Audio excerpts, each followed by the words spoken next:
Au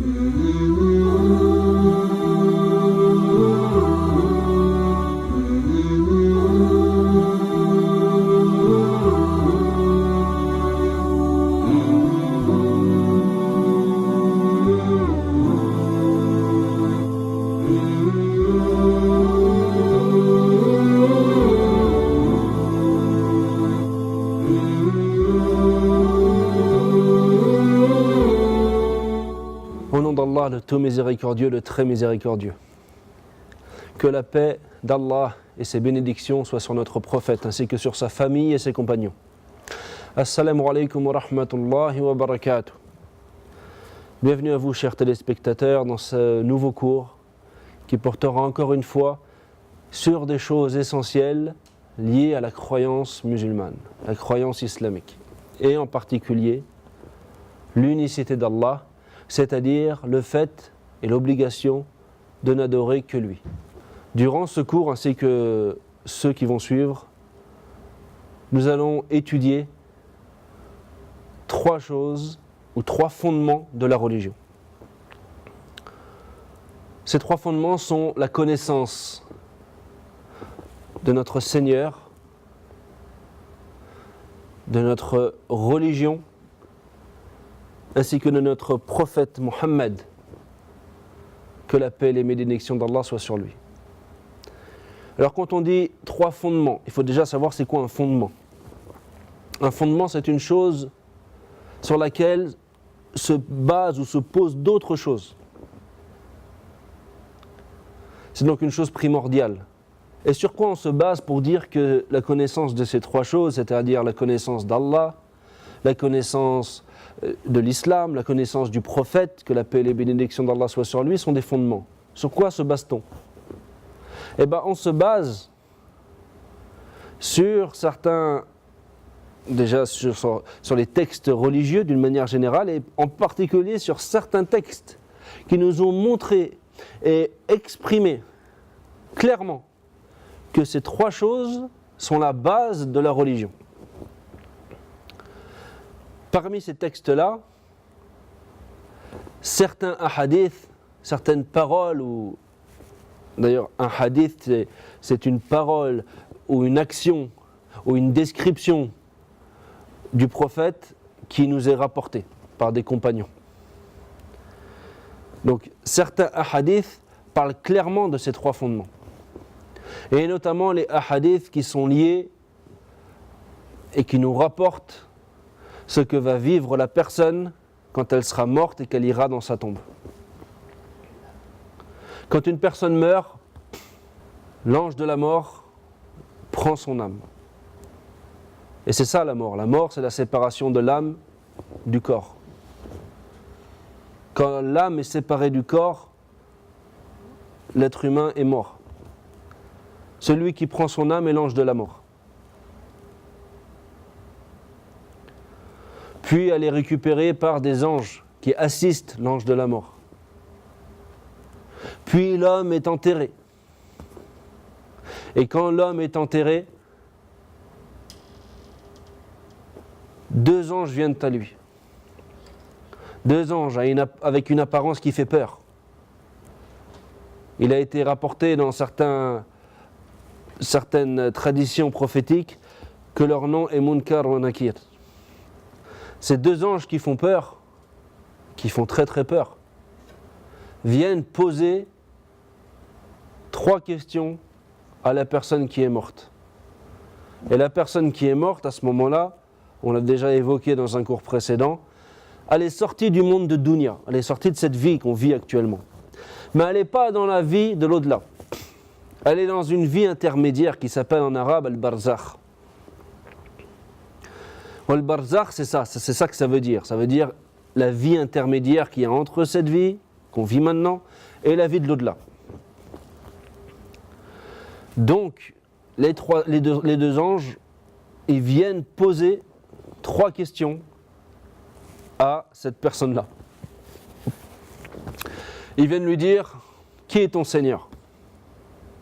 La deuxième question, quelle est ta religion ?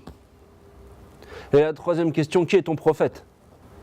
Si la personne était un croyant, elle répondra bien à ces questions. Elle dira mon Seigneur, c'est Allah. Ma religion, c'est l'islam. Et mon prophète, c'est Mohammed, que la paix et les bénédictions d'Allah soient sur lui. Si elle répond ça, quand le croyant répondra ça, il verra alors sa tombe s'élargir jusqu'à perte de vue. Une porte sera ouverte sur le paradis, d'où lui reviendra l'odeur du paradis. Il verra sa demeure au paradis. Et il espérera vivement qu'Allah fasse venir et décrète l'heure du jugement afin qu'il puisse retrouver enfin cette demeure au paradis.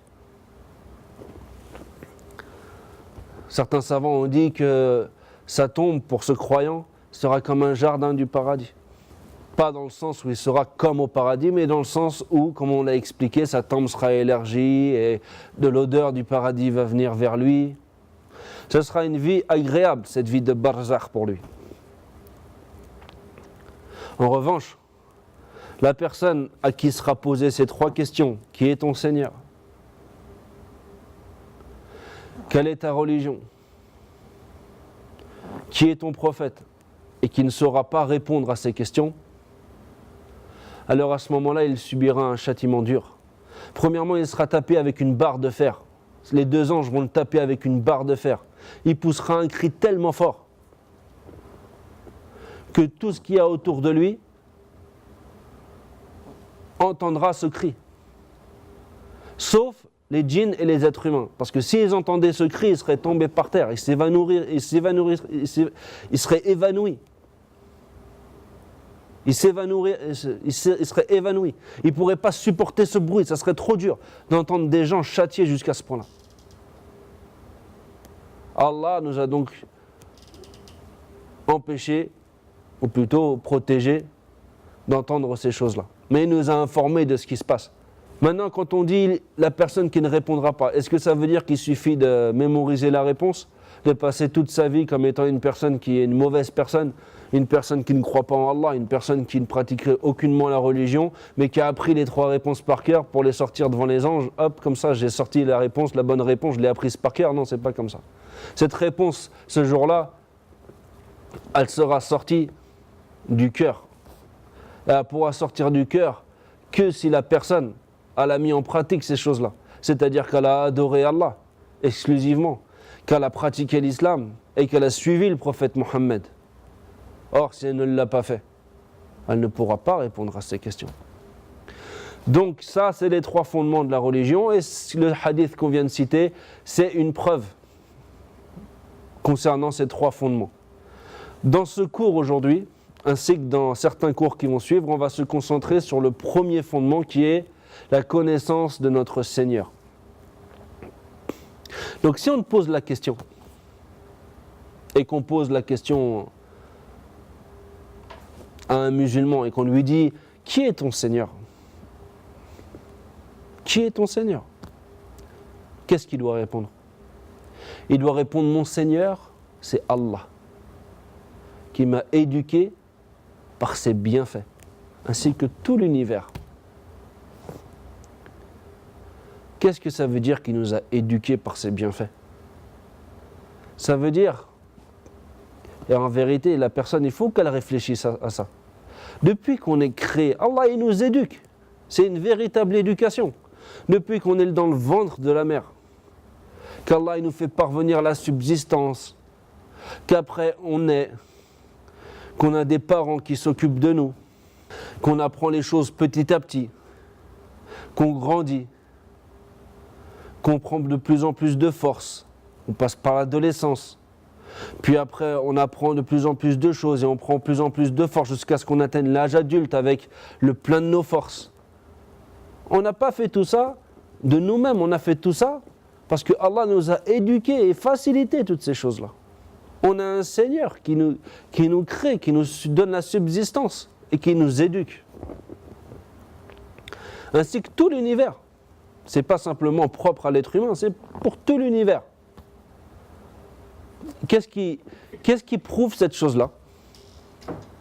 On pourrait dire La personne pourrait te dire, tu dis que Allah est ton Seigneur qui t'a éduqué par ses bienfaits, ainsi que tout l'univers. Eh bien, nous, on te demande que tu nous prouves cette chose-là. D'accord? Il y a des preuves rationnelles et il y a des preuves issues de la révélation. Parmi les preuves issues de la révélation, le premier verset de Al-Fatiha. Alhamdulillahi Rabbil Alamin. Alhamdulillah, ça veut dire que la louange tout entière est à Allah et revient à Allah exclusivement. Et comment pourrait-il en être autrement? Puisque c'est lui qui nous a donné toutes nos ni'am. Tous les bienfaits qu'on a viennent d'Allah. Tous les bienfaits d'Allah, tous les bienfaits que l'on a viennent d'Allah. Donc si on doit louer quelqu'un, on doit louer Allah, puisque c'est lui qui nous a donné tous nos bienfaits. Et le verset, qu'est-ce qu'il dit après? Rabbil alamin. Rabbil alamin, Rabb, ça veut dire le Seigneur, celui qui éduque, le Créateur, celui qui donne la subsistance, celui qui gère. Al-alamin, c'est quoi? C'est les mondes. C'est les mondes au pluriel, tous les mondes. Tout ce qui est en dehors d'Allah. Et tout ce qui est en dehors d'Allah, c'est toutes les créatures, c'est créé. Il y a le Créateur et il y a les créatures. Donc, si Al-alamin, ça veut dire tout ce qui est en dehors d'Allah, tous les mondes qui sont en dehors d'Allah, eh bien moi, je fais forcément partie de ces choses-là. Donc, si je suis une créature, forcément Allah est mon Seigneur. Et donc, Allah est mon Seigneur, et moi je suis son serviteur. Voilà une preuve issue de la révélation qu'Allah est mon Seigneur. Mais les signes qui nous prouvent qu'Allah est notre Seigneur et qu'Allah est le seul à mériter d'être adoré sont de deux sortes. Des signes, on va dire naturels, et des signes qui sont issus de la révélation. Les signes naturels qui nous montrent qu'Allah est notre Seigneur, ces signes-là, ils sont très nombreux. Et ce sont des choses qui nous montrent que Allah est notre Créateur, celui qui nous donne notre subsistance, celui qui gère l'univers. Autrement dit, c'est lui le Seigneur. Et les signes coraniques ou de la tradition prophétique, parmi eux, il y en a qui nous montrent que c'est lui le Seigneur. Parmi ces signes-là, ces signes coraniques, certains nous montrent que c'est lui le Seigneur. Mais ça argumente sur le fait que c'est lui le Seigneur pour nous dire, puisque c'est le Seigneur, alors c'est lui qui mérite d'être adoré. On va étudier ça un peu en détail. Par exemple, les signes naturels. La lune, le soleil, le jour, la nuit. Est-ce qu'une personne, elle ne médite pas sur ça? Est-ce qu'une personne, quand elle médite sur ça, elle ne s'aperçoit pas que Allah est son Seigneur? Qu'il y a un Seigneur pour ce monde et que c'est Allah? Il suffit de voir le calendrier lunaire, le calendrier solaire. Tout est réglé à la seconde, avec perfection. Quand on voit une montre et de la manière dont elle est fabriquée, on est un peu ébloui, on dit, tu vois, masha'Allah et tout, c'est... Mais là, on parle de l'univers. Ça veut dire que si on ne peut pas imaginer que cette montre a été fabriquée toute seule et que c'est elle-même qui s'est fabriquée toute seule, comment imaginer qu'aujourd'hui cette terre et ce soleil, cette lune, qui sont réglés à la perfection, au millimètre, comment imaginer que ces choses-là ont été comme ça, créées, on va dire, sont venues comme ça du hasard? C'est pas possible. Ces choses-là ont forcément été créées par Allah, par le Seigneur, celui qui gère tout. C'est pas possible autrement. On ne peut pas imaginer qu'une voiture se construise toute seule. On ne peut pas imaginer qu'une roue est arrivée par là, une roue est arrivée par là, une porte est arrivée par là et hop, ça a formé une voiture. Personne n'imagine cette chose-là. Comment imaginer alors qu'il y a eu un soleil qui éclaire la terre qui a besoin d'être éclairée pour que les arbres, avec la nuit et le jour, fabriquent de l'oxygène qu'on puisse respirer, ainsi que les animaux qu'on mange. Et ainsi de suite, tout va ensemble. Chaque chose a sa place dans cette création. Chaque chose a sa place. Chaque chose a été mise dans sa place précise, avec une place précise, qui lui est propre. Et donc, on ne peut pas imaginer que ces choses-là sont le fruit du hasard. C'est pas possible. C'est inconcevable. Chaque personne qui raisonne normalement comprendra que toutes ces choses-là qu'on voit autour de nous méritent qu'on médite sur elles et qu'on en tire une conclusion, c'est qu'il y a un Seigneur à cet univers. Il y a un Créateur, il y a quelqu'un qui le gère et c'est Allah. Ça, ce sont des signes qui nous amènent à connaître notre Seigneur. Et les signes coraniques nous parlent de ces signes. Dans de nombreux versets, Allah parle de la nuit, parle du jour, parle de la lune, parle du soleil. Dans quel but ? Dans le but qu'on comprenne que si Allah est le Seigneur, alors c'est lui qui mérite d'être adoré. C'est lui qui mérite d'être adoré. Si tu reconnais que celui qui a créé tout cet univers, il est unique, alors pourquoi adorer quelque chose qui est soumis ? Allah il le dit, il ne faut pas, dans le Coran, dans certains versets, Allah il nous dit de ne pas nous prosterner devant la lune, de ne pas nous prosterner devant le soleil. Pourquoi ? Parce qu'ils sont soumis à l'ordre d'Allah. S'ils sont soumis à l'ordre d'Allah, et tu dois forcément adorer celui auquel s'est soumis les autres créatures. Il ne convient pas d'adorer une chose créée et soumise. Il faut adorer celui qui est le créateur, auquel on se soumet et qui n'est soumis à personne. Allah, il n'est pas soumis à qui il n'est absolument pas soumis. Mais tout est soumis à lui. C'est donc lui qui mérite l'adoration. Et Allah, il nous l'a expliqué dans plusieurs versets. Que c'était lui le Seigneur. Que c'est lui qui avait tout soumis à son ordre. Et l'ordre d'Allah, il est de deux sortes. Un ordre universel, auquel que personne ne peut rejeter, comme par exemple l'ordre qu'il a donné au ciel et à la terre de venir, au moment où il les a créés, ils sont venus. Et un ordre religieux, c'est-à-dire faire la prière, faire le tawhid, ne pas faire le shirk, ne pas faire le polythéisme, faire le jeûne de mois de Ramadan, ça c'est un ordre de religieux auquel peut éventuellement désobéir la créature. Mais en l'occurrence, toutes les créatures sont forcément soumises à Allah par son ordre universel. Comment alors adorer autre qu'Allah ?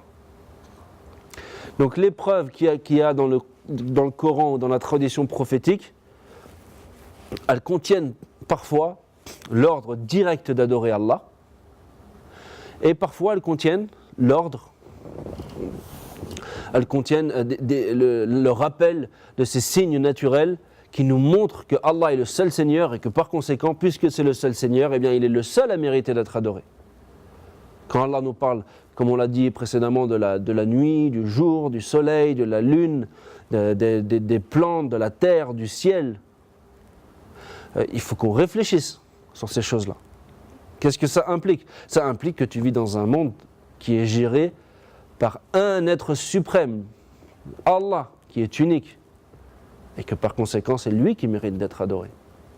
Et d'ailleurs, cette façon de comprendre et de prouver qu'Allah est le seul à mériter d'être adoré, car il est le seul Seigneur, a été cité dans un verset.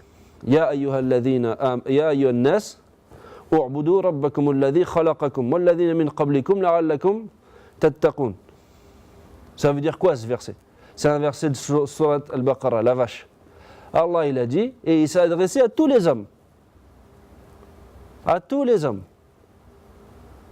Les croyants, les mécréants et les hypocrites. Ça, c'est tous les hommes. Les hommes, ils sont forcément dans une de ces trois catégories.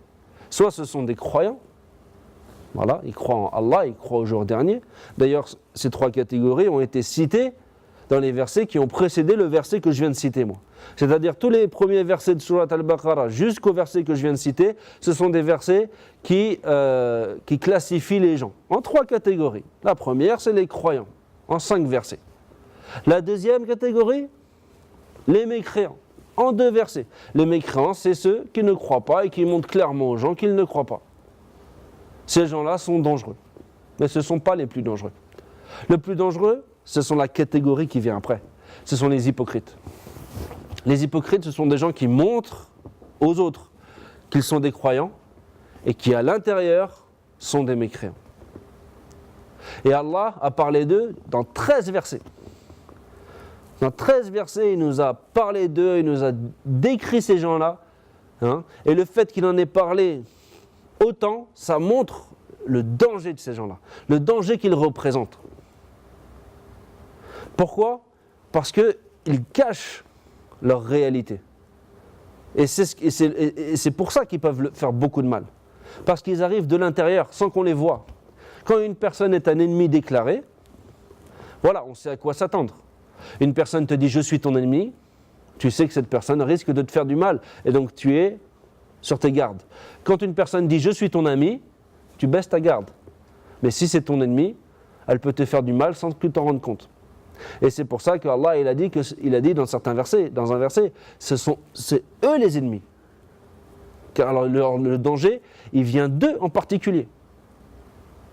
Les mécréants, on sait à quoi s'attendre, on fait attention. Pas eux. Tu ne peux pas les différencier.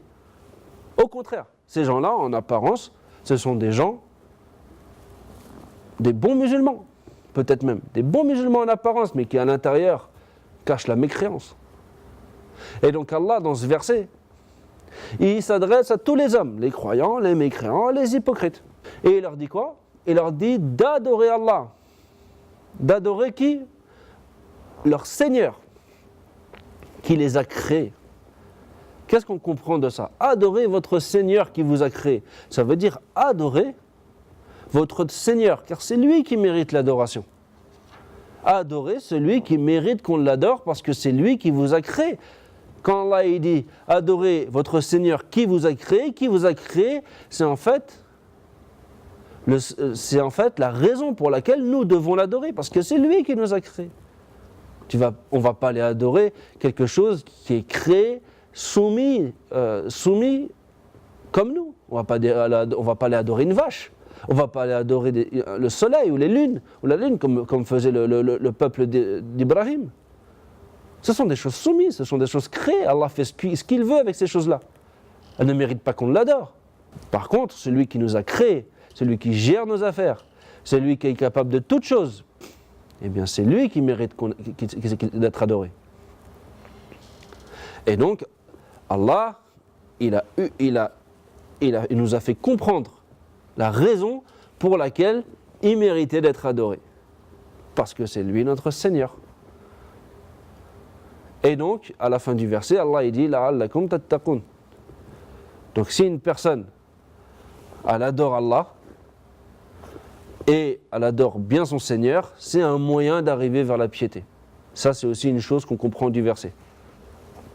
Un des moyens d'arriver vers la piété, vers la crainte d'Allah, vers le fait de faire des bonnes actions et d'éviter les mauvaises, eh bien c'est l'adoration. Une personne qui commet des mauvaises actions, qui commet beaucoup de péchés, qui a du mal à pratiquer sa religion, on va lui dire adore beaucoup, pratique beaucoup d'actes d'adoration. Car les actes d'adoration, ce sont un moyen d'accéder à la piété. Plus une personne va faire d'actes d'adoration, plus elle va se rapprocher de la piété.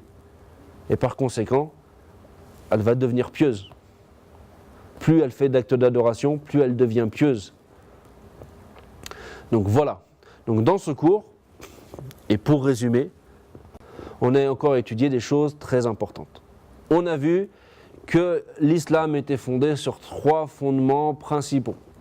La connaissance de l'islam et la connaissance du prophète Mohammed, que la paix et les bénédictions d'Allah soient sur lui.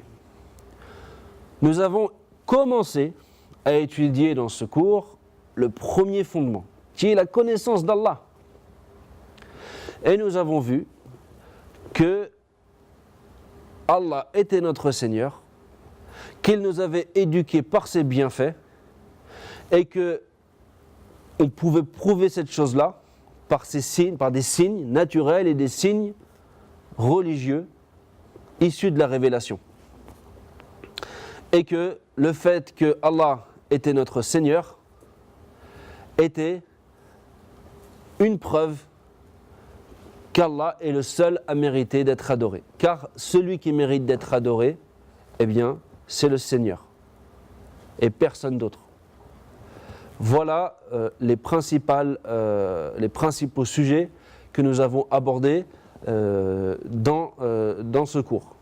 Dans les cours qui vont suivre, nous continuerons à expliquer le premier fondement qui est la connaissance de notre Seigneur à travers notamment l'adoration, connaître l'adoration, connaître certaines sortes d'adoration, car comme nous l'avons vu, connaître le Seigneur et connaître qu'Allah est le Seigneur est une chose qui est naturelle. C'est pas ça qui est demandé, c'est pas le message ou c'est pas la base du message des prophètes. Les prophètes n'ont pas été envoyés pour que les gens reconnaissent le Seigneur. Les gens ont été envoyés pour que les gens adorent le Seigneur. Les prophètes ont été envoyés pour que les gens adorent le Seigneur. Et par conséquent, qu'est-ce qu'ils faisaient les prophètes ? Eh bien, ils appelaient les gens à adorer le Seigneur. Ils leur disaient, vous avez un Seigneur. Et puisque vous avez un Seigneur, eh bien, adorez-le. Il n'y a que lui qui mérite d'être adoré. Donc, ils prouvaient le fait qu'Allah était le seul à mériter d'être adoré par le fait que Allah est le Seigneur. Mais le message principal des messagers est adorer Allah exclusivement. C'est pas reconnaissez qu'Allah est le Seigneur et c'est fini. Ça, cette chose-là, comme on l'a vu dans des cours précédents, même les mécréants le reconnaissaient. Même les mécréants reconnaissaient qu'Allah les avait créés et qu'Allah gérait l'univers et qu'il n'y avait personne qui faisait ça avec lui. Donc nous allons continuer dans des prochains cours à étudier le premier fondement qui est la connaissance de notre Seigneur, en espérant que vous nous suivrez pour ces prochains cours. On demande à Allah qu'il nous facilite dans l'apprentissage de sa religion et qu'il nous donne la sincérité dans cet apprentissage. Et que la paix et les bénédictions d'Allah soient sur notre prophète. Wassalamu alaikum wa rahmatullahi wa barakatuh.